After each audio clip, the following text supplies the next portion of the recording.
হয়েছেন আমাদের এলাকার ক্রীড়াপ্রেমী আমাদের সুতিপাড়া ইউনিয়নের বারবার নির্বাচিত সুযোগ্য চেয়ারম্যান জনাব রবিজুর রহমান চৌধুরী রুমা আমাদের মাঝে উপস্থিত হয়েছেন। ধামরাই উপজেলা সহকারী শিক্ষা অফিসার জনাব লিয়াকত আলী আমাদের মাঝে উপস্থিত আছেন। আমাদের ওয়ার্ডের সুযোগ্য মেম্বার জনাব মোশাররফ হোসেন এবং যার কথা না বললেই নয়, আজকের এই প্রতিষ্ঠান যিনি তিলে তিলে গড়ে তুলে আজকে একটি সুন্দর প্রতিষ্ঠান আমাদেরকে উপহার দিয়েছেন এবং আমাদের ছোট ছেলে মেয়েদেরকে ভবিষ্যৎ গড়ার যেই প্রয়াস, সেই হাজী আমাদের সুলতান ভাই সহ সকলকে আমি ধন্যবাদ জানাচ্ছি, অভিনন্দন জানাচ্ছি। আসলে একটি কথা না বললেই নয়, আজকে আমি গার্ডিয়ানদের প্রতি একটি দৃষ্টি আকর্ষণ করে বলবো,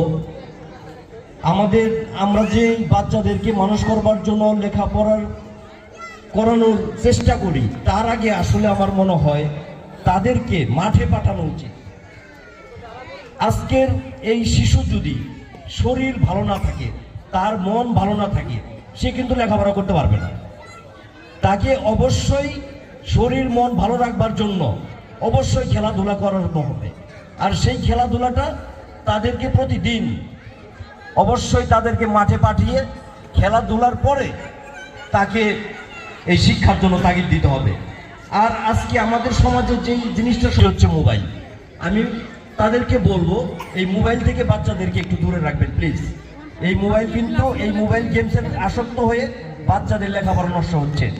এবং তার পাশাপাশি এই বিদ্যালয়ের সকল শিক্ষকদের প্রতি আমার যে অনুরোধ থাকবে সেটা হলো, শিক্ষক মণ্ডলী আপনারা লেখাপড়ার পাশাপাশি মানবিক যে দায়িত্বগুলো আছে বাচ্চাদেরকে সেটা শিখাবেন। যেমন বড়দেরকে দেখলে যারা সালাম দিবে, আদব কায়দা শিখবে এবং ভালো ব্যবহার শিখবে, ভালো চরিত্রের অধিকারী হবে। সেগুলো হলেই আমার মনে হয় আগামী দিনে আমাদের বাচ্চাদের ভবিষ্যৎ উজ্জ্বল হবে। সবাইকে ধন্যবাদ, বিদায় নিচ্ছি। খুদা হাফেজ, সবাইকে ধন্যবাদ।